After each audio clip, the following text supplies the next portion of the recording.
సొంతిల్లు ప్రతి పేదవాడి కల. రాను రాను నిర్మాణ వ్యయం పెరిగిపోతూ ఉండడంతో పేదలు సొంతంగా ఇల్లు కట్టుకోలేని పరిస్థితి. ఇలాంటి వారిని గుర్తించిన కూటమి ప్రభుత్వం అధికారంలోకి వచ్చిన 17 నెలల్లో 3 లక్షల ఇళ్లు పూర్తి చేసి లబ్ధిదారులకు పంపిణీ చేసింది.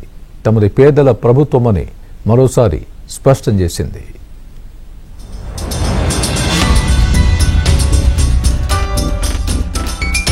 అన్నమయ్య జిల్లా దేవగుడిపల్లిలో సీఎం చంద్రబాబు పర్యటించారు. గృహప్రవేశాల కార్యక్రమంలో పాల్గొన్న సీఎం 3 లక్షల గృహాలను వర్చువల్ గా ప్రారంభించారు. 17 నెలల్లో ఇళ్లు పూర్తి చేసి లబ్ధిదారులకు పంపిణీ చేశారు. తమది పేదల ప్రభుత్వమని, వారికి న్యాయం చేసేందుకు పనిచేస్తామని సీఎం చంద్రబాబు స్పష్టం చేశారు. ఒక్కరోజే రాష్ట్రంలో 3 లక్షల ఇళ్లకు గృహప్రవేశాలు చేయిస్తున్నామని వివరించారు. 2029 నాటికి పేదలకి సొంతిల్లు ఉండాలనేది తన లక్ష్యమని నొక్కి చెప్పారు. ఇల్లు అంటే 4 గోడలు కాదని, భవిష్యత్తుకు భద్రత అని అభివర్ణించారు. 2029కి ప్రతి పేదవాడికి సొంత ఇల్లు ఉండాలి. ఇదే కూటమి ప్రభుత్వం యొక్క ఆశయం. అది నెరవేర్చడానికి రాత్రింబగళ్ళు పనిచేస్తున్నాం.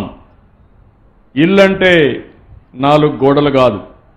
ఆ విషయం మీరు గుర్తుపెట్టుకోవాలి. ఒక కుటుంబానికి గౌరవం, ఒక కుటుంబానికి సంతోషం, మీ భవిష్యత్తుకు నాంది, ఒక భద్రత, ఒక చిరునామా. మీరెక్కడున్నారంటే వేరే వాళ్ళ ఇంటి పేరు చెప్పాలంటే మీకు నామోషిగా ఉంటుంది. 2029కి ప్రతి ఒక్కరూ మీ సొంత ఇంట్లో మీరుండేట్టుగా చేసే బాధ్యత ఈ ప్రభుత్వాన్ని. జగన్ రెడ్డి 5 ఏళ్లలో ఏపీని నాశనం చేశారని సీఎం ధ్వజమెత్తారు. వైసీపీ హయాంలో ఏపీని తాకట్టు పెట్టి అప్పులు తెచ్చి రాష్ట్రాన్ని ఆర్థికంగా దివాళా తీశారని సీఎం ఆవేదన వ్యక్తం చేశారు.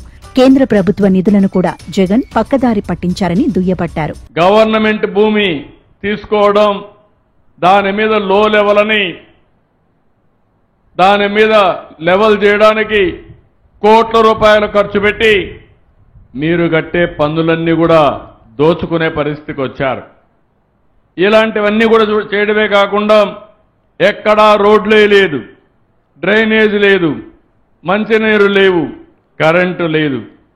ఎవరన్నా పోవాలంటే అక్కడ పాములు ఇవన్నీ చూసి భయపడే పరిస్థితి వచ్చింది. ఈ విధంగా మీ జీవితాలతో ఆడుకున్నారు.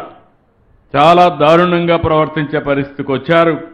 ఇంకో పక్క మీరు చూస్తే పేదవాళ్లకు కట్టే ఇండ్లకు ఇవ్వాల్సిన ఇసుకలో కూడా పంది కుక్కలు ఇష్టానుసారంగా దోచుకునే పరిస్థితికి వచ్చారు. అంటే పేరు మీది వీళ్ళు ఎక్కడెక్కడికో పంపించి అందులో దోచుకుంటే అందులో నుంచి గవర్నమెంట్ వాళ్ళకు డబ్బులు కట్టిన సేంద్రేజ్ కింద పేరు మీది, ధనం ప్రభుత్వాన్ని, దోచుకున్నది పెత్తందారులు, దోపిడీదారులు అని చెప్పి కూడా మీకు తెలియజేస్తున్నా. 17 నెలల వ్యవధిలోనే రాష్ట్ర వ్యాప్తంగా 3 లక్షల ఇళ్ల నిర్మాణాలను పూర్తి చేసి లబ్ధిదారులకు అప్పగిస్తోంది. ఇందులో ప్రధానమంత్రి ఆవాస్ యోజన పథకం కింద నిర్మించిన 2,28,034 ఇళ్లు, పీఎంఏవై గ్రామీణ్ పథకం కింద మరో 65,292 ఇళ్లు, పీఎంఏవై జన్మన్ పథకం కింద 6,08,66 ఇళ్లు కలిపి మొత్తంగా 3,192 ఇళ్లలో లబ్ధిదారులు సామూహిక గృహప్రవేశాలు చేశారు.